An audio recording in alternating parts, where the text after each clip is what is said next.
Vamos a ver porque me pide autorización para Pero grabarlos. ahí ya está grabando.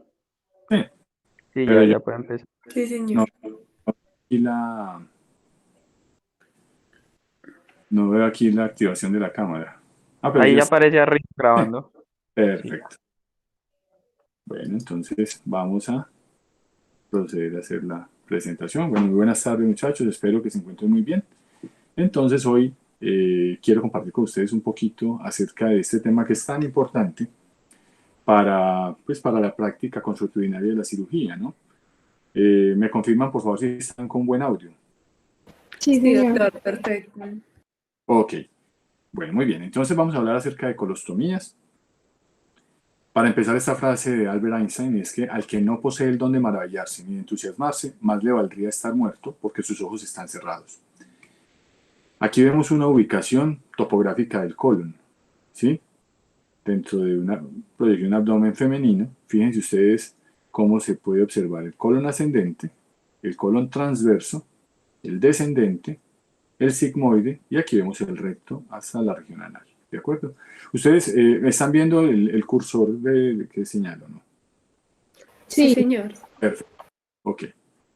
Bueno, para empezar, debemos hablar un poquito acerca de la historia de las colostomías. En realidad, eh, tiempo atrás, el tratamiento quirúrgico de las lesiones del colon eh, era un poco difícil, aún en la actualidad sigue siendo controvertido. Durante la Primera Guerra Mundial se propendió más por la reparación primaria de todas las lesiones del colon. Esto acarrió pues una mortalidad cercana al 60%, dada la gran cantidad de dehiscencias y de peritonitis fecales que se presentaban en estos pacientes. Más adelante, pues en la Segunda Guerra Mundial, ya los cirujanos preocupados por la elevada tasa de infecciones postoperatorias, pues consideraron que era importante generar una desviación del contenido fecal y esto se podía realizar mediante una colostomía, bien sea con cierre diferido de esta, ¿sí? Para, digamos, disminuir ese riesgo de mortalidad que ya estaba registrando un 60% y de esta manera pues bajó a un 35%. Estamos hablando de, sobre todo, de pacientes heridos de guerra, ¿no? O víctimas de, digamos, de confrontamiento armado. En la actualidad, pues este concepto se ha revisado porque la verdad la mayoría de lesiones colónicas dentro de la vida civil se producen sobre todo por proyectiles de baja velocidad y la mayoría de ellos son por objetos también cortopunzantes.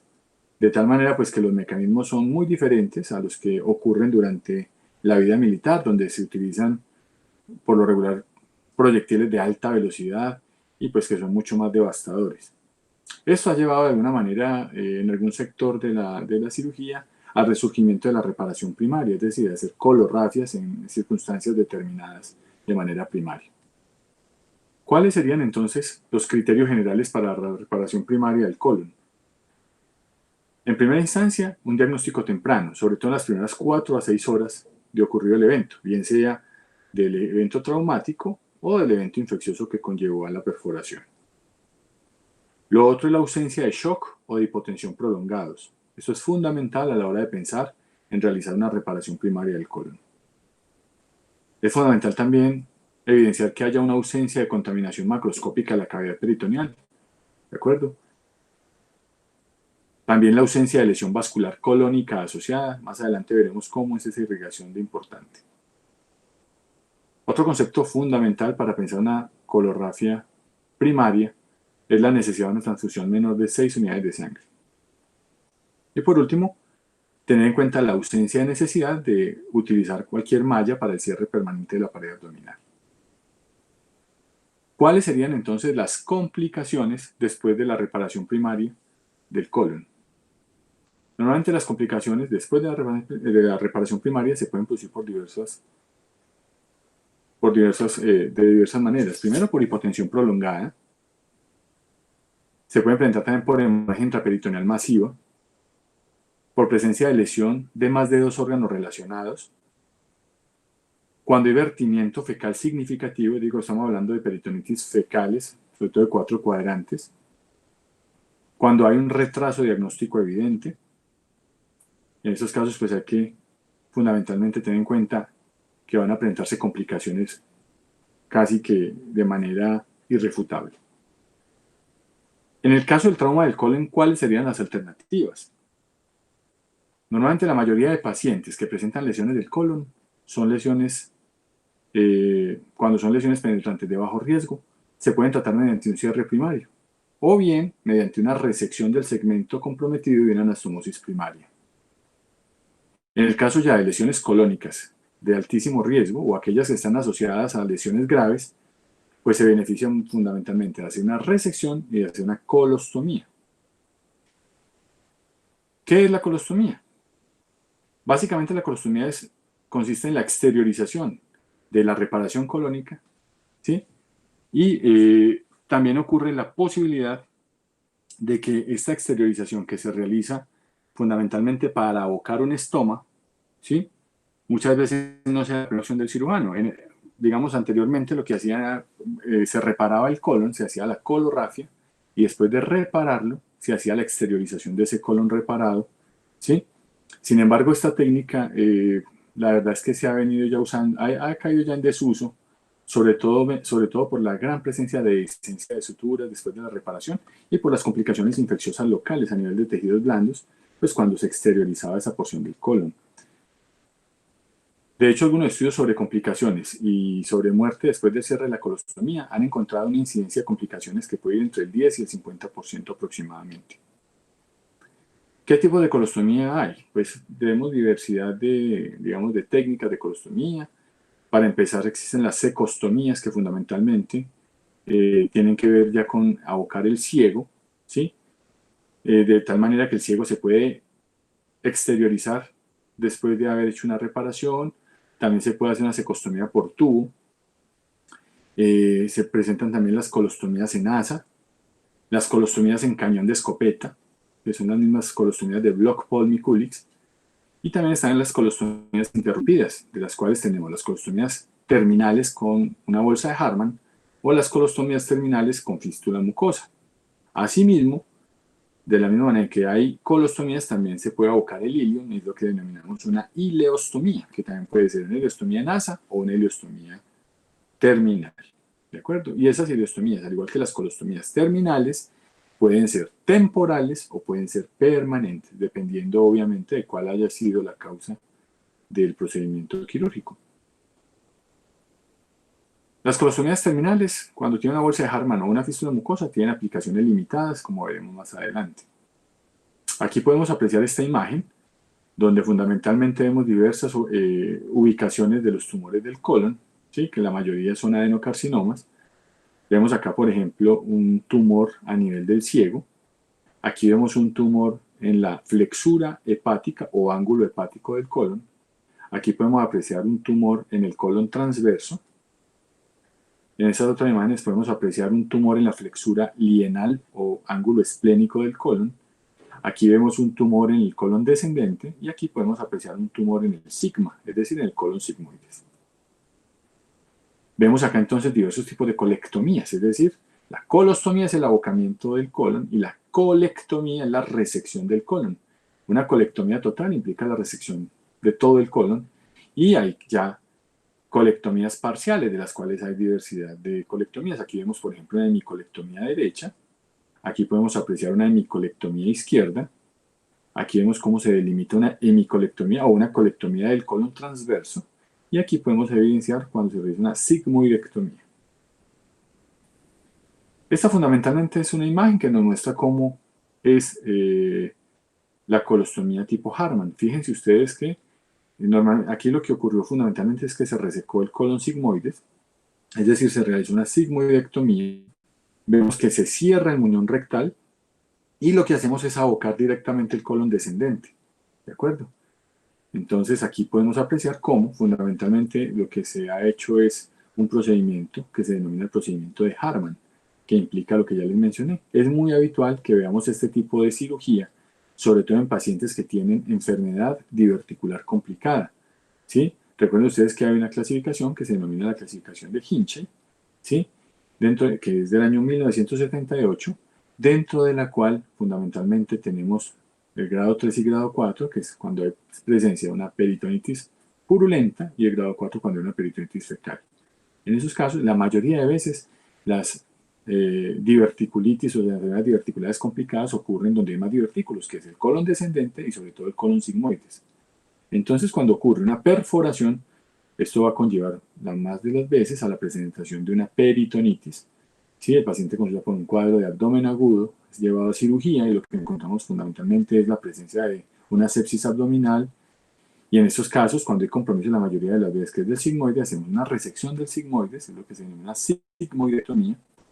Hacemos el lavado de la cavidad peritoneal y lo que hacemos es sellar o cerrar, ¿sí? Mediante sutura la bolsa del recto y también abocamos este colon descendente, sobre todo en la fosa ilíaca izquierda, ¿sí?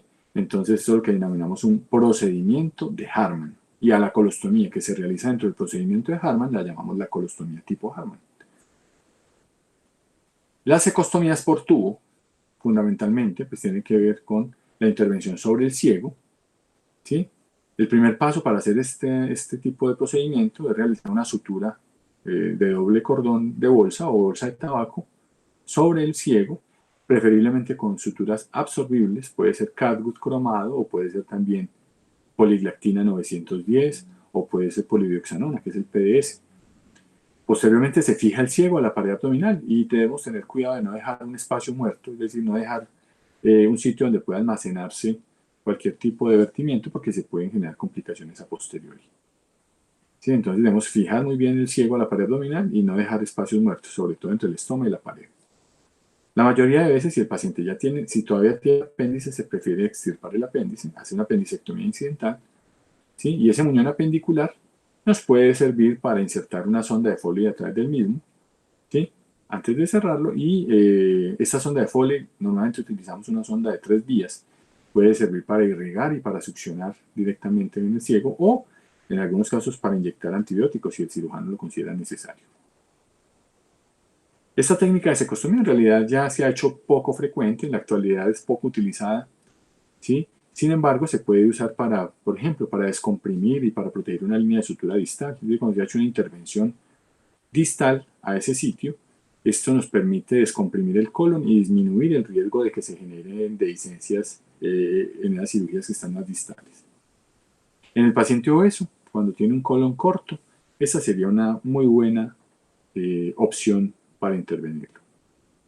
Aquí vemos fundamentalmente cómo es la cecostomía. Aquí vemos la sonda de Foley y aquí vemos cómo se hace, se demarca con la sutura en forma circular y vemos el punto de incisión donde vamos a realizar la incisión para introducir el tubo o la sonda de Foley. ¿Cuáles pueden ser las complicaciones de una cecostomía? Fundamentalmente, las principales complicaciones de la cecostomía son la presencia de un absceso intraperitoneal secundario, sobre todo a la fuga del estómago, cuando pues, se ha hecho una sutura inadecuada del mismo. También se pueden dar abscesos de la pared abdominal, básicamente por fallas en la fijación completa del ciego a la pared. Como les decía, hay que tratar de dejar, digamos, de evitar que se presente un espacio muerto. También puede presentarse una cecostomía no funcionante o que sea poco funcionante, ¿sí? Por ejemplo, al utilizar una sonda de Foley de pequeño calibre, que se puede obstruir con facilidad, o digamos cuando no tenemos una adecuada localización de la punta de la sonda dentro del ciego, ¿sí? Sobre todo cuando usamos el muñón apendicular, ¿no? Entonces hay que tener cuidado con ubicar muy bien la sonda. Otro riesgo de complicación es cuando utilizamos, como les decía ahora, es preferible utilizar suturas absorbibles, pero en algunos momentos algún cirujano utilizó una sutura inabsorbible o no absorbible, por ejemplo la seda o el polipropileno. Eso puede conllevar a que se produzcan senos persistentes en la pared abdominal y pues puede conllevar a que se dé más almacenamiento de colecciones y abscedificación de las mismas. Esta es la misma imagen que ya les había mostrado hace un momento. Otro tipo de colostomía o de abocamiento sería la colostomía en asa. Esta colostomía en asa fundamentalmente es más factible de realizarse sobre todo en las porciones intraperitoneales del colon, es decir, en el colon transverso y en el colon sigmoideo, que son fundamentalmente los trayectos del colon que están dentro de la cavidad peritoneal en su totalidad. Y ustedes ya saben que el colon ascendente y el colon descendente pues tienen una porción intraperitoneal, pero la cara posterior está retroperitoneal. Por tal razón, digamos que no están tan sueltas como lo está en el colon transverso y el sigmoides, ¿sí? Esto fundamentalmente porque para realizar la colostomía de Nasa necesitamos al menos una porción de mesenterio, es decir, de mesocolon. O en el caso del ilion, una porción de mesenterio del mismo para que se pueda, digamos, realizar en forma adecuada. Cuando el mesocolon transverso es corto, pues debemos optar por liberar ese colon para que nos dé un poco más de, digamos, de maniobrabilidad. En ese caso, lo que tenemos que hacer fundamentalmente es tratar de liberar la flexura hepática o la flexura esplénica del colon para dar más soltura al colon y poder realizar el procedimiento en forma más adecuada. Aquí esta imagen un poco para recordar la anatomía del colon, ¿sí? Y podernos ubicar un poquito mejor. Vemos acá entonces el colon ascendente, el colon transverso, el descendente, vemos el sigma, que es el colon sigmoides, y aquí vemos el recto. Finalmente vemos el esfínter, el músculo del esfínter anal externo. Vemos acá fundamentalmente como en el ciego, pues está el apéndice vermiforme, se denomina vermiforme porque tiene forma de lombriz. Vemos acá el ilion terminal, aquí vemos la válvula iliocecal, ¿de acuerdo? ¿Están viendo bien el señalador? Sí, doctor. Perfecto. Aquí vemos entonces la válvula iliocecal, el colon ascendente, ¿sí? Aquí vemos claramente la flexura hepática del colon, el colon transverso, la flexura lienal o esplénica del colon, el colon descendente y, como les decía, el sigma. Vemos también las tenias. Aquí vemos una tenia en la parte anterior del ascendente que se denomina la tenia libre, ¿de acuerdo? Vemos también esta porción, que es la porción donde se inserta el aumento mayor, ¿sí? A nivel del colon transverso sobre la tenia, por eso se denomina la tenia omental, ¿de acuerdo? Y aquí vemos también, aquí cuando retraemos con este ganchito, podemos ver lo que se denomina la tenia mesocólica, ¿de acuerdo? Entonces está la tenia libre, la tenia omental y la tenia mesocólica, ¿de acuerdo? Dentro del colon podemos apreciar básicamente estos pliegues semilunares, ¿sí? Aquí más arriba podemos apreciar el mesocolon transverso, ¿sí? Y aquí abajo podemos ver con claridad el mesocolon sigmoideo. Estos abultamientos que se ven en el colon se denominan las austras, ¿de acuerdo? ¿Sí? Entonces son referencias fundamentales para determinar cuándo estamos frente al colon o cuándo estamos frente al intestino delgado. Y por último, podemos apreciar aquí los apéndices epiploicos o apéndices omentales, que por lo regular están aquí frecuentemente con transverso, pero también los vemos con claridad en el colon descendente. Son referencias anatómicas muy importantes a la hora de distinguir el colon o intestino grueso del intestino delgado. ¿De acuerdo?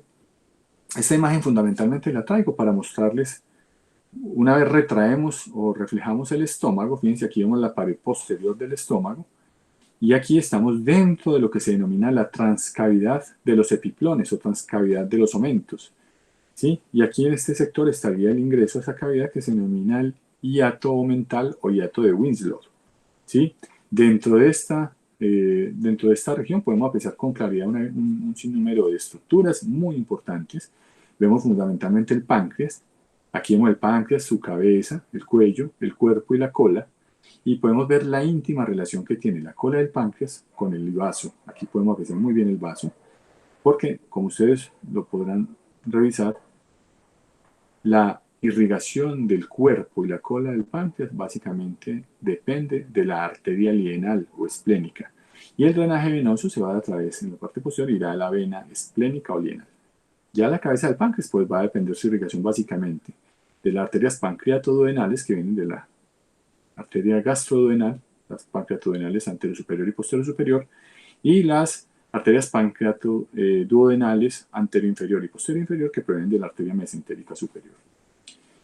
Aquí fundamentalmente vemos este colon transverso, muy bien, el mesocolon transverso se ve con claridad, pero fundamentalmente, y aquí vemos el aumento mayor. Me gusta que puedan apreciar esto porque fíjense acá, por ejemplo, la íntima relación que tiene, por ejemplo, la flexura esplénica del colon, ¿sí? La íntima relación que tiene con el diafragma, básicamente está cercana al riñón y también al polo inferior del vaso. Fíjense cómo se ve claro en esta figura. Hay que recordar que en el ángulo hepático, pues fundamentalmente el colon está fijo a la segunda porción del duodeno y al polo inferior del riñón derecho. Es decir, que no tenemos un ligamento frenocólico derecho. Por su parte, ya en el ángulo esplénico, o sea, en la flexura lienal, el colon está fijo al polo inferior del riñón izquierdo y el diafragma, y eso se hace a través del ligamento frenocólico. ¿De acuerdo? Entonces, es fundamental reconocer esto porque en el momento de hacer la disección para liberar la flexura esplénica o flexura lienal del colon, ¿sí? Se debe hacer una división muy, muy cuidadosa, meticulosa de ese ligamento para no generar una lesión sobre el vaso. Como que ustedes bien lo saben, es un órgano supremamente cruento, o sea, sangra con mucha facilidad, es muy friable. Por esa razón hay que hacer la disección con mucho cuidado. Esta imagen es mucho más diciente, fíjense ustedes cómo podemos apreciar con claridad, este es el colon transverso, la flexura lienal, ¿sí? Vemos acá la íntima relación que tiene con el vaso, mírenlo acá, ¿sí? Acá está el ligamento frenocólico, que hay que liberarlo con muchísimo cuidado para no generar una lesión sobre el vaso. Aquí vemos unas estructuras importantísimas, vemos acá, por ejemplo, los vasos cortos que van hacia el estómago, ¿sí? Y podemos apreciar también un estómago seccionado. Aquí vemos, fíjense cómo se ve claro el riñón izquierdo y la glándula suprarrenal izquierda, ¿sí? Y vemos con claridad los vasos lienales. Aquí vemos la arteria lienal y la vena lienal, una vez retraemos el páncreas, ¿de acuerdo? Esta es otra imagen muy bonita, donde podemos hacer una retracción en sentido anterior del colon transverso, como lo pueden apreciar acá, y vamos a despejar toda esa zona que está en contacto con el colon. Mire acá cómo se ve muy bien el riñón izquierdo, vemos la glándula suprarrenal, vemos el vaso, ¿sí? Y a su vez también vemos los grandes vasos. Miren acá cómo se ve claramente la aorta, la vena renal y la arteria renal. Y fíjense ustedes, esta imagen es especialmente importante para ver la gran, digamos, disposición de los vasos suprarrenales. Miren ustedes cómo se ve las arterias suprarrenales superiores, que vienen de la arteria frénica inferior izquierda. Vemos también la arteria suprarrenal media, que proviene directamente de la aorta. Y vemos la arteria suprarrenal inferior, que proviene directamente de la arteria renal, ¿sí? Y aquí podemos apreciar fácilmente la vena suprarrenal que está drenando directamente hacia la vena renal. Esto con el ánimo de que ustedes puedan apreciar pues, la inmensa cantidad de relaciones anatómicas que tiene el colon en ese trayecto. Cuando ocurre una obstrucción del colon izquierdo, pues obviamente la parte proximal, en este caso el colon transverso, se va a dilatar. A menos, o sea, cuando existen adherencias que pueden mantener ese colon fijo a la pelvis, pues el colon se mantiene allá. Pero de lo contrario, el colon transverso va a estar en una posición alta, a pesar de que es digamos, un colon que puede en muchas ocasiones ser alargado y desplegarse de manera adelantal. Es fundamental siempre tener en cuenta las referencias anatómicas que les mencioné, porque en algunas ocasiones podemos tener un intestino dilatado, bien sea el colon dilatado o el intestino delgado dilatado, y nos puede confundir un poco a la hora de reconocer las estructuras, porque pues las tenias, las austas no se van a ver con tanta claridad. Fíjense ustedes cómo en esta gráfica podemos apreciar cómo se ha abocado una porción del colon, ¿sí? Básicamente, bien sea del colon transverso o del colon sigmoide para realizar una colostomía nasa. Lo que hacemos es introducir un tubo, en este caso puede ser una sonda de Nelaton a través del mesenterio, se hace un pequeño túnel a través del mesenterio, o del mesocolon más bien en este caso, pues hablamos de mesenterio cuando estamos abocando el ilium, pero en este caso sería el mesocolon, y vamos a introducir el tubo o una sonda de Nelaton y vamos a inmovilizar ese colon para que no se vuelva a deprimir y no se vaya otra vez hacia la cavidad. Esta es una muy buena técnica para tener en posición la colostomía nasa. Como les decía hace un momento, la presencia de las tenias va a distinguir pues, el colon del intestino delgado.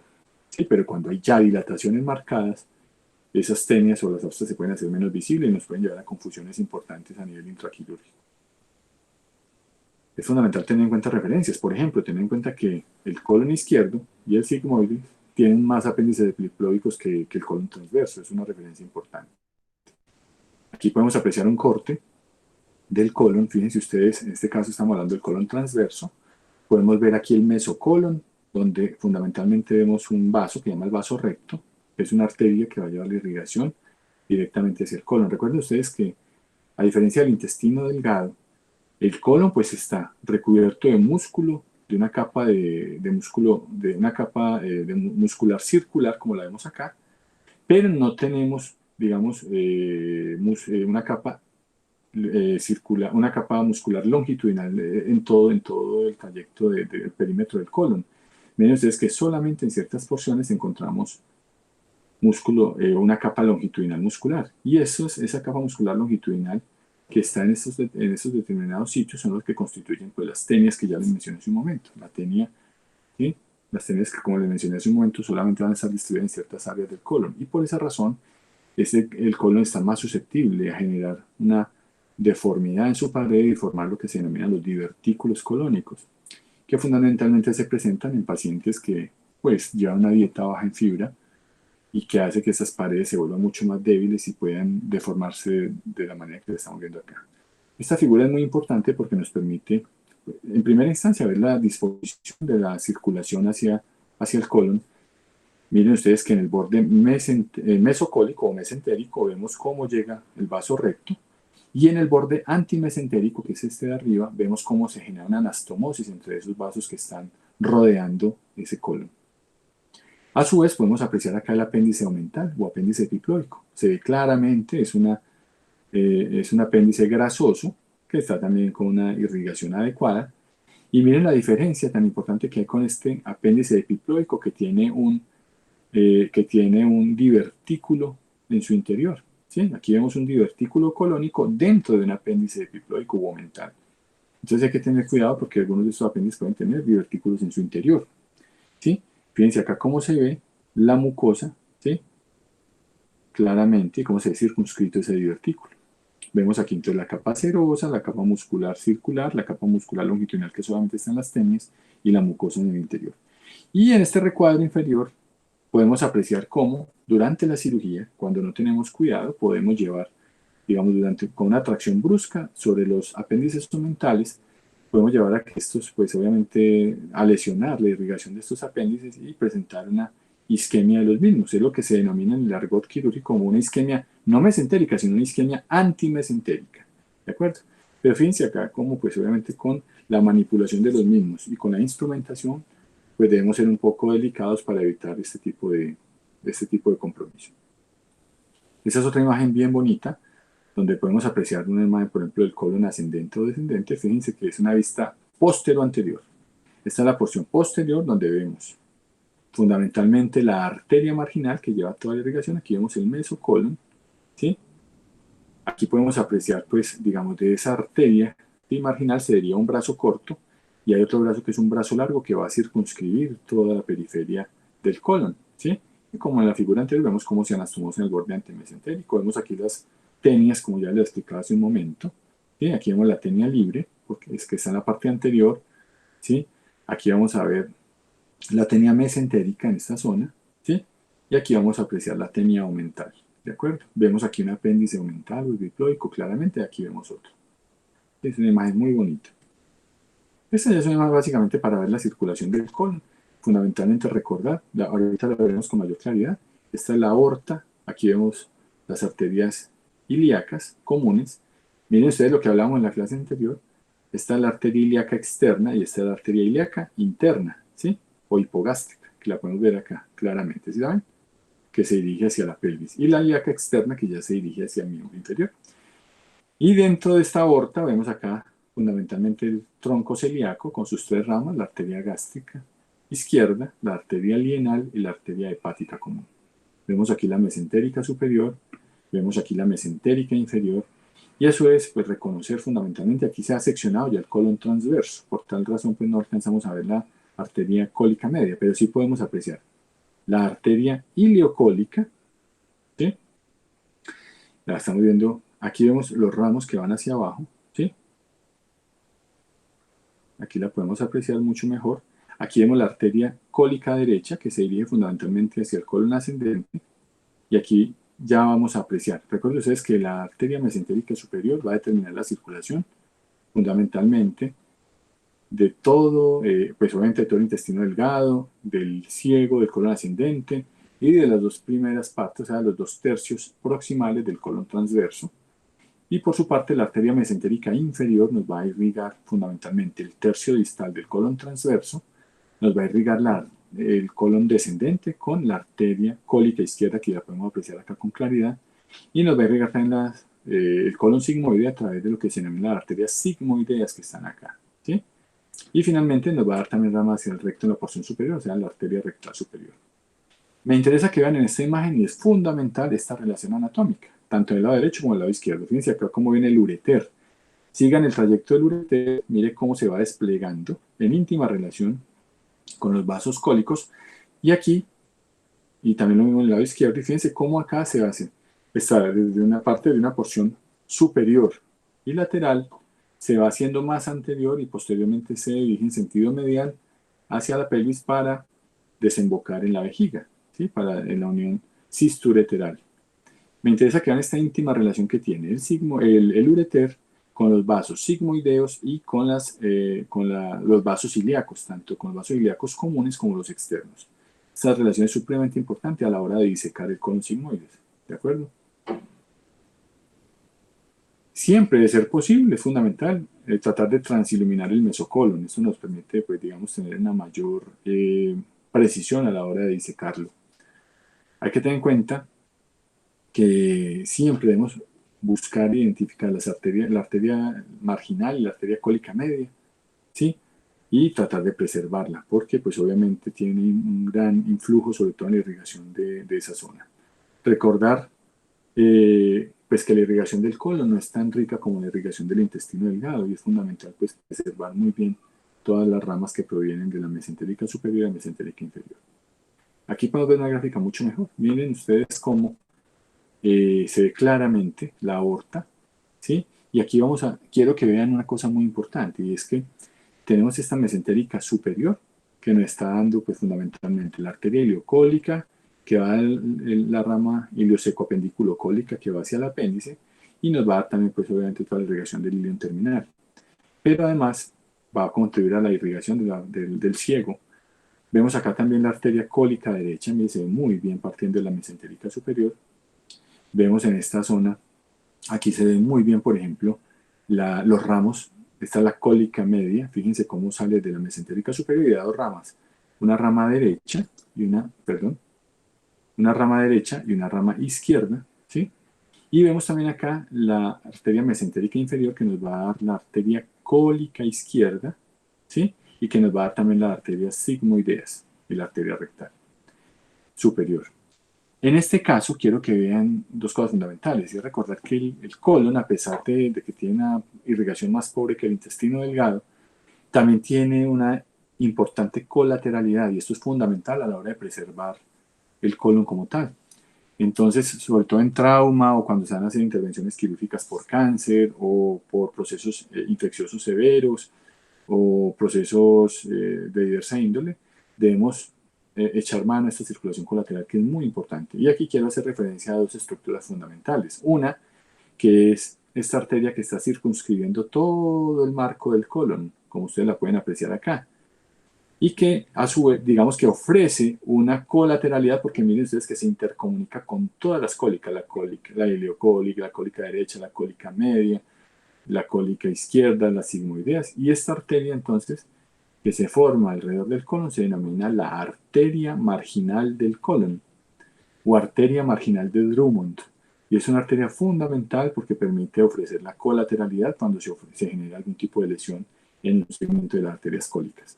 Y por otro lado, quiero hacer hincapié en una arteria fundamental también en colateralidad, que es esta que ustedes ven acá, esta arteria curva que se ve acá, que se denomina el arco de Riolano, que está comunicándonos la arteria mesentérica superior con la arteria mesentérica inferior, nos da esa colateralidad. ¿De acuerdo? Se denomina el arco de Riolano o arteria serpentiginosa o arteria serpenteante del colon, también se le denomina. Con base en esto podemos apreciar la otra figura. Miren ustedes cómo en este caso hay una oclusión de la arteria mesentérica, probablemente un trombo localizado o un émbolo, ¿sí? Que está generando una isquemia mesentérica. Miren ustedes que se ve acá oscurito. Y de esta manera vemos cómo se dilata, ¿sí? Toda la arteria marginal de Drummond para ofrecer la colateralidad respectiva, ¿de acuerdo? Entonces es fundamental que tengamos en cuenta estas referencias anatómicas y estas estructuras. Muy bien, entonces, así como se puede abocar el colon transverso, también se puede abocar el colon sigmoide para realizar una colostomía nasa. Eh, para efectos prácticos debemos determinar que la colostomía nasa, cuando es del sigmoide, fundamentalmente es una colostomía del colon izquierdo, porque normalmente el estoma que vamos a ubicar debe localizarse fundamentalmente entre la unión del colon descendente y el colon sigmoideo, ¿sí? Esto, pues, digamos, nos ofrece la posibilidad de fijar un poquito más, ¿sí? Ese estoma, porque pues digamos la fijación que tiene el peritoneo a nivel del colon descendente nos va a permitir proteger el estoma a nivel proximal para que no se genere un prolapso del mismo, ¿sí? Entonces es importante tener en cuenta eso. Mira, acá quiero hacer hincapié en estas descripciones anatómicas porque podemos encontrarnos con diversidad de disposiciones del colon sigmoides. Miren ustedes cómo tenemos acá una imagen de un colon, esta imagen son de Netter muy bonitas, fíjense cómo se ve un colon sigmoides totalmente normal. ¿Sí? Esta es la disposición normal del colon sigmoides. Aquí en este caso sí podemos apreciar un colon sigmoides que es mucho más corto. ¿Sí? Vemos cómo se dirige recto, cómo se dirige en forma recta acá en esta ubicación y en sentido oblicuo, ¿sí? Dentro de la pelvis. Miren que no es serpenteante como normalmente ocurre con el colon sigmoides. También podemos encontrar algunos tipos de colon sigmoide o unas variaciones donde vemos que el colon sigmoide se va casi hacia la derecha, ¿sí? Formando un bucle, formando un asa, ¿sí? ¿De acuerdo? Esto lo podemos encontrar. O podemos ver este otro tipo de colon sigmoide, mucho más largo, ¿sí? Que está serpenteante, pero que se dirige casi en sentido ascendente. Miren ustedes cómo se va hacia arriba, ¿sí? Digamos por lo largo que está dispuesto en este paciente. Estas variaciones anatómicas, esta fundamentalmente, fíjense que puede ocurrir en algunos pacientes, incluso niños o adultos que tienen estreñimiento crónico, y este colon tan alargado es lo que denominamos un dólico colon, ¿de acuerdo? Aquí vemos entonces esta variación del colon sigmoide. Esta imagen es fundamental, lo que les explicaba hace un momento, la relación del ureter, porque cuando estamos haciendo una colostomía y debemos disecar todo este plano tisular y los órganos que hay allí, pues debemos tener mucho cuidado de no lesionar estructuras vecinas. Miren acá cómo se ve muy bien la relación anatómica. Está el colon descendente y aquí vemos el colon sigmoides. ¿De acuerdo? Esto sería mesocolon sigmoides, ¿sí? O mesocolon sigmoideo. Aquí vemos el peritoneo parietal y miren ustedes cómo podemos ver esta zona que se denomina la fosa o el receso intersigmoideo, ¿sí? Y allí vamos a encontrar unas estructuras muy importantes que son los vasos ilíacos, tanto la arteria como la vena ilíaca común y la ilíaca externa, en la parte distal, y vemos la relación tan íntima que tiene con el ureter, que ya la habíamos visto con anterioridad en las otras imágenes. Miren acá cómo viene el ureter cruzándolos en sentido anterior y medial, o sea, en la parte primero superior, después anterior y después medial, y se dirige ya en sentido distal, ¿sí? Para pues unirse ya con la vejiga, ¿de acuerdo? Entonces es fundamental reconocer esas estructuras porque de no hacerlo, es posible que de manera inadvertida se pueda generar una lesión importante, bien sea de los grandes vasos o bien sea del uréter a este nivel. Nuevamente, la figura que ya habíamos visto de la tunelización del mesocolon para poder abocar para abocar adecuadamente el colon sigmoides o el colon transverso para poder realizar la colostomía en asa. Esta figura nos muestra mucho mejor cómo es la realización de esta colostomía en asa. Fíjense de acá, tunelizamos el mesocolon con el que puede ser posiblemente una sonda, ¿sí? Y aquí vemos cómo realizamos la resección en sentido transversal, ¿sí? Una incisión transversal, y posteriormente buscamos desplegar en sentido bilateral, ¿sí? Por encima del tubo, el colon, uno que va a constituir, ¿sí? El orificio o el estoma propiamente dicho por donde va a vertirse el contenido fecal, y el otro que se va, digamos, a presentar es un orificio que va básicamente a producir moco. Aquí podemos apreciar esta imagen donde tenemos una colostomía en asa, pero el colon transverso. Fíjense cómo fundamentalmente lo que estamos haciendo es abocar, ¿sí? Estas dos boquitas, pero preservando la pared posterior, ¿de acuerdo? Entonces aquí vemos un orificio, este sería propiamente el estoma, por donde va a fluir la materia fecal, y este ya sería un orificio por donde se va a producir básicamente el moco. Así como hacemos ese procedimiento con el colon, también lo podemos hacer con el ileum. Sí, fíjense, en algunas ocasiones hay que hacer un abocamiento del ilium, por ejemplo, cuando se ha hecho una cirugía distal en el colon y necesitamos hacer lo que se denomina una ileostomía de protección para que, digamos, el contenido se desvíe primero a nivel del ilium y no vaya a estropear la cirugía que se ha hecho distalmente, una proctocolectomía o una colectomía, en fin, cualquier tipo de procedimiento que se haya podido realizar a nivel distal, esto nos permite protegerlo. Entonces esto denomina una ileostomía de protección, o en algunos casos se pueden hacer ileostomías en asa, pues por otras razones diferentes. Fíjense cómo, de manera muy similar, se hace una incisión se aboca primero el ilium, ¿sí? Como lo podemos apreciar acá, después se hace una incisión, y lo que hacemos posteriormente es evertir la mucosa. Sí, fundamentalmente lo que se hace es evertir la mucosa para que nos quede constituyendo propiamente el estómago. Esta técnica para la ileostomía nasa, fíjense cómo hacemos la incisión, lo mismo, queda una zona totalmente evertida con la mucosa, que va a ser ya propiamente el estoma de la ileostomía, y la otra que va a ser pues un orificio por donde fundamentalmente va a salir moco. Así como hay colostomías en asa, también existen las colostomías terminales. Y en este orden de ideas, pues la colostomía terminal también es muy importante en el momento pues digamos, de diversos tipos de patología quirúrgica del colon. Normalmente el estoma en la colostomía terminal debe estar fundamentalmente en el asa sigmoidea, y sobre todo que esta asa sigmoidea sea la más proximal posible, ¿sí? Como les decía hace un momento, básicamente que quede cercana, digamos, en la unión del colon descendente con el colon sigmoides, para que le ofrezca una mayor fijación. ¿De acuerdo? Normalmente por fuera, digamos, debemos tratar de ubicar ese estoma del colon sigmoide, sobre todo en la fosa ilíaca izquierda, pues que es, como ustedes bien lo saben, es el sector que está ubicado entre el ombligo y la espina ilíaca anterosuperior izquierda. Aquí vemos, ¿sí? Una colostomía terminal, ¿sí? En un paciente que probablemente lo que se hizo fue una proctosigmoidectomía, o sea, se resecó el recto y se resecó el sigmoide. Entonces lo que se hizo fue abocar fundamentalmente el colon descendente, ¿sí? En la unión con el sigmoide. Esto sería una colostomía terminal y permanente, porque aquí pues no quedó tejido residual. Cuando hacemos entonces una colostomía terminal, debemos tener consideraciones específicas. Fundamentalmente, tener en cuenta las consideraciones mecánicas, sobre todo en el momento de buscar una localización adecuada, óptima, de la bolsa de colostomía, que no interfiera con las actividades diarias del paciente.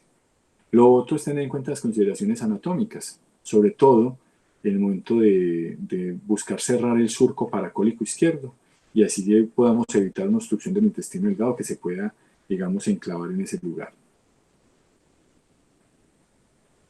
Como les decía al inicio, el muñón del recto, el muñón distal del recto se puede cerrar y se forma lo que se llama bolsa de Hartmann. Esto fue escrito en el año 1921. Aquí es nuevamente la imagen que les mostré al inicio, donde podemos ver el procedimiento de Hartmann, y vemos aquí cómo se cerró el recto formando una bolsa que se denomina bolsa de Hartmann, y vemos aquí cómo se aboca una colostomía que llama una colostomía tipo Hartmann, y todo esto hace parte de lo que se denomina el procedimiento de Hartmann, como ya se lo expliqué con antelación. Esa colostomía tipo Hartmann pues, nos va a permitir básicamente que se restaure en forma subsecuente la continuidad intestinal.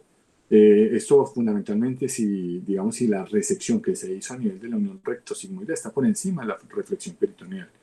Es decir, se hace la resección del sigmoide, si es del caso, y se busca corregir esa colostomía fundamentalmente 8 a 12 semanas después. A veces hay que esperar un poco más, o sea, entre 3 y 6 meses para hacer un cierre de la colostomía, es decir, para volver a anastomosar el colon con el recto. En algunos pacientes esto no es posible, es decir, algunos pacientes van a tener una colostomía terminal temporal, pero otros pacientes van a tener una colostomía terminal definitiva o permanente. Es decir, que no va a haber posibilidad de volver a hacer una anastomosis del colon con el recto. Siempre es importante al paciente y a su familia advertirles de esta posibilidad. Aquí vemos una imagen de un paciente, pues de dos pacientes, ¿sí? Con colostomía. Fíjense ustedes acá, esta es un tipo de colostomía, esta es otra, ¿sí? Como eventualmente y como, digamos, de rutina lo vemos en nuestros servicios. Podemos también, es decir, la colostomía terminal puede tener diversos usos. Uno de ellos es la extracción, pues básicamente de la superficie para formar una fístula mucosa. Normalmente, digamos, cuando hacemos la sigmoidectomía dentro del procedimiento de Hartmann, pues dejamos una bolsa de Hartmann, se cierra el recto. Sin embargo, hay pacientes donde podemos abocar el colon y posteriormente abocar la parte distal del mismo para formar lo que se denomina una fístula mucosa, como lo podemos apreciar acá. Es decir, vamos a tener dos incisiones diferentes. Esto es diferente a la colostomía nasa, porque ustedes lo aprecian. La colostomía nasa es sobre el mismo orificio. Si abocamos, digamos, el asa del ilion o el asa del colon, conservamos la pared posterior y hacemos los dos orificios, digamos, generamos un estoma y otra porción para el drenaje mucoso que van a quedar en el mismo plano. Pero acá lo que vemos es que hemos hecho dos incisiones diferentes que pueden ser, digamos, en el mismo en mi abdomen o en la parte contralateral. Aquí podemos apreciar, por ejemplo, cómo se puede abocar la parte proximal formando el estoma y se puede abocar la parte distal para formar lo que se denomina la fístula mucosa. ¿De acuerdo? Entonces este es otro tipo de colostomía. O sea, ya no es una colostomía tipo Hartmann, sino una colostomía con fístula mucosa. Miren acá estas foticos donde podemos apreciar este tipo de procedimiento. Aquí podemos ver, ¿sí?, el estoma y aquí podemos apreciar la fístula mucosa, ¿sí?, cada una con su bolsa respectiva. En esta otra imagen vemos un paciente en el cual se aplicó una malla, ¿sí?, para el cierre abdominal y vemos acá, ¿sí?, esto que probablemente es una ileostomía.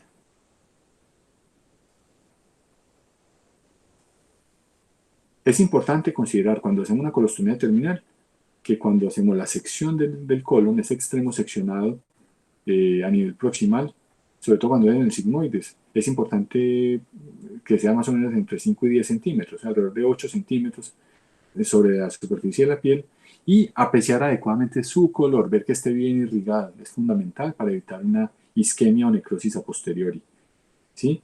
Digamos, en este aspecto, es fundamental también tener en cuenta que la colostomía debe estar holgada, debe estar lo suficientemente libre. Sobre todo podemos probarla es introduciendo un dedo y viendo que tenga una buena permeabilidad para que el paso del material intestinal sea el óptimo. Miren ustedes acá, vemos la confección de esa colostomía. Fíjense cómo abocamos entre 5 y 8 centímetros de intestino o de colon, ¿sí?, y cómo evertimos su mucosa. Y una vez la hemos evertido, fundamentalmente tenemos que hacer dos cosas. Lo primero es poner unos puntos de anclaje en los 4 puntos cardinales, ¿sí? Esos puntos de anclaje fundamentalmente van desde la piel, ¿sí?, al tejido subcutáneo. Posteriormente lo introducimos en un punto que es un punto cero mucoso, es decir, no perforante total, sino cero mucoso. Y después vamos y hacemos un punto en la parte superior, que es un punto que va desde la serosa hasta la mucosa, o sea, cero mucoso, o sea, que perfora toda la superficie y lo anclamos. Y esto mismo lo vamos a hacer en los 4 puntos cardinales. Una vez hemos anclado esa colostomía, entonces ya ponemos unos puntos, ¿sí?, complementarios, que esos son puntos, digamos, más sencillos, que son puntos que van desde la piel del tejido subcutáneo hasta la región cero mucosa, y que se van a poner para, digamos, complementar ya toda la circunscripción de la colostomía. Esto es lo que se denomina una maduración de la colostomía. Esos puntos se llaman los puntos de Bruch. Esos puntos de Bruch permiten, pues, obviamente, ya dar una maduración a la colostomía. Ese es el término que utilizamos en el árbol quirúrgico. Aquí podemos ver ya una colostomía, ¿sí?, funcional, adecuadamente realizada, ¿sí?, como va a verse en el paciente. Es fundamental darle siempre un muy buen cuidado a esta superficie, ¿sí?, periférica al sitio de la colostomía para que el paciente no tenga complicaciones futuras. Hay que cerrar el espacio siempre en la colostomía terminal, buscar cerrar el espacio entre la aponeurosis superficial y la aponeurosis del músculo oblicuo externo, así como en la vaina del recto anterior. Esto es fundamental para evitar que se presenten hernias posoperatorias, lo que llamamos hernias periestomales. Entonces, para evitar este tipo de complicaciones, siempre debemos cerrar esa aponeurosis y dejar lo más ajustada posible la colostomía y la pared alrededor de la misma, sin que quede constreñida o estenótica. La ligadura normalmente que se hace en el mesenterio inferior o en la arteria hemorroidal superior, o sea, en la rectal superior, casi nunca se va a traducir en una necrosis del colon izquierdo, porque ya vimos, pues, toda la colateralidad que tiene el colon a ese nivel. Es fundamental cuando tengamos, el cirujano tenga la necesidad, vea, considere, de acuerdo a su juicio clínico, que el paciente requiere una colostomía, hay que hacerlo, ¿sí? No debemos dudar ni un minuto, porque esto puede salvar la vida del paciente. Recuerden, si no están las condiciones dadas para hacer una anastomosis primaria, lo mejor será siempre hacer una colostomía. Esto nos va a implicar muchas menos complicaciones que si dejamos una anastomosis o una reparación, una anastomosis o una reparación primaria en un ambiente inadecuado, en un tejido, por ejemplo, hipoxémico o en medio de una sepsis marcada, porque este tipo de colorrafias o de anastomosis colónicas o a nivel ileal no van a ser exitosas y lo que va a ocurrir es que el paciente va a hacer una dehiscencia, va a hacer una nueva peritonitis y el paciente puede finalmente tener complicaciones serias, incluso la muerte. Siempre es fundamental cuando vamos a operar y hacer la colostomía, es fundamental observar las características del tejido colónico, es decir, apreciar el color, apreciar si tiene sangrado, si hay una adecuada pulsación en el segmento o si se puede anastomosar o no. Eso es fundamental para tomar las decisiones intraoperatorias. Aquí rápidamente podemos apreciar cuando vamos a realizar no una colostomía, sino una ileostomía, ver ustedes cómo pues debemos tener en cuenta esa irrigación en el área que ya la vimos hace un momento, pues los referentes anatómicos, miren ya cómo estamos fundamentalmente tener en cuenta las divisiones. Vemos acá la arteria cólica derecha, vemos acá la arteria ileocólica, y esta es la mesentérica superior y vemos acá un brazo ileal que va hacia una porción más próxima del ilion. Mira este segmento del ilion donde se hizo fundamentalmente la resección, por ejemplo, cuando se ha hecho una micolectomía derecha, ¿de acuerdo? Se reseca la parte distal del ilion y se tiene en cuenta de el mesocolon hacerle una incisión que vaya por fuera de estos vasos para no dejar isquémica esta porción del ilion. Eso es lo fundamental. Una vez hemos garantizado esa buena perfusión del ilion, entonces ya ligamos los vasos que estén, digamos, sea necesario ligar para darle más liberación a ese trayecto del ilion. Aquí vemos ya en la parte grapada y abocamos ese ilion sobre la incisión que hayamos realizado para tal fin y generamos pues la ileostomía, bien sea una ileostomía terminal, temporal o permanente. Lo mismo que vimos ya en la imagen anterior, algo muy similar. Fíjense cómo hacemos un punto, en este caso de la ileostomía. Esta no, acá me disculpan, no es ileostomía de nace, sino ileostomía terminal, ¿sí? Vemos cómo se efectúa, ¿sí? Me permite acá, yo voy a revisar, perdón. En este caso, en esta ileostomía, vemos cómo se hace se ancla, se generan puntos de anclaje, ¿sí? Aquí vemos la referencia con respecto a los pies y con respecto a la cabeza. Miren ustedes cómo se hacen los puntos perforantes totales, ¿sí? Del tejido, desde la piel al tejido subcutáneo y posteriormente a nivel seromuscular y después a nivel seromucoso, miren acá, para evertir los bordes, ¿de acuerdo? Para evertir la mucosa del ilion, ¿sí? A este lado, miren hacia la cabeza un poquito más larguito, 1 centímetro más que hacia la porción distal, de manera que nos permita pues tener una mayor configuración de la misma.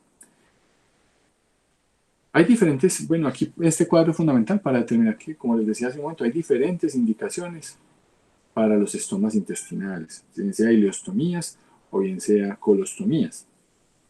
Tenemos enfermedades, bien sea el cáncer colorectal, la enfermedad diverticular, la colitis ulcerativa, la enfermedad de Crohn, el trauma o los trastornos funcionales del colon, que pueden llegar a ameritar bien sea ileostomías o colostomías. Algunos ejemplos, como ya les mencionaba hace un momento, la enfermedad diverticular, cuando hay perforación, ¿sí? Pues debemos muchas veces hacer una colostomía, ¿sí? Después de haber hecho una resección del sigmoides, y esta colostomía puede llegar a ser temporal o puede llegar a ser en algunas ocasiones permanente. Otros ejemplos, en el caso pues, del cáncer colorectal, ¿sí? Cuando existe, por ejemplo, una obstrucción por el cáncer colorectal, vemos cómo se puede llevar, digamos, para resolver esa obstrucción. A veces hay que hacer una resección y abocar una resección, o en algunos casos, si es un paciente, por ejemplo, en un estado avanzado, hacer una colostomía NASA, ¿sí? O una colostomía terminal, de acuerdo pues a las circunstancias de ese tumor en el colon, y cuya intención puede ser temporal o permanente. Aquí vemos en el caso del cáncer de recto, sobre todo cuando hay compromiso distal o sobre la superficie de la región anal, podemos tener a veces la necesidad de hacer lo que se denomina resección abdominoperineal, en la cual pues ya lo que se debe realizar es una colostomía terminal definitiva, es decir, permanente. Y enfermedades autoinmunes, como el caso de la colitis ulcerativa o la enfermedad de Crohn, donde en muchas ocasiones hay que hacer bien sea colectomías parciales o totales, o en algunos casos incluso hay que llegar a realizar una proctocolectomía total, es decir, hacer una resección tanto del recto como del colon, y lo que se tiene que abocar es el ilio de manera de ileostomía terminal y permanente. O en el trauma, como ya lo habíamos hablado anteriormente, ¿sí? En donde puede ser necesario también acudir a cualquiera de estas técnicas para resolver los problemas del paciente. ¿Cuáles son entonces las complicaciones de la colostomía? La mayoría de esas complicaciones acaece después de procedimientos inadecuados, sobre todo algunas, digamos, dificultades técnicas o múltiples problemas que pueden enfrentar en el momento de afrontar este tipo de pacientes. Las fuentes de error pueden ser múltiples y eso pues obedece obviamente a cada circunstancia. A veces, por ejemplo, se pueden presentar complicaciones porque hicimos un orificio demasiado apretado y esto pues constituye la posibilidad de que se genere constricción sobre el asa de colon o de ilio en la bocada, y eso nos va a conllevar a que se presente edema, a que haya isquemia y a que se genere estenosis de la misma.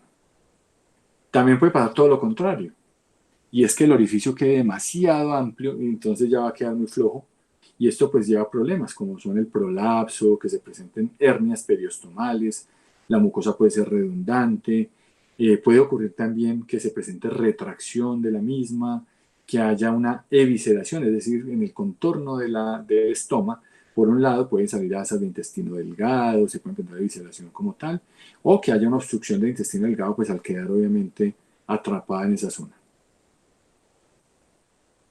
También se puede una infección o residual.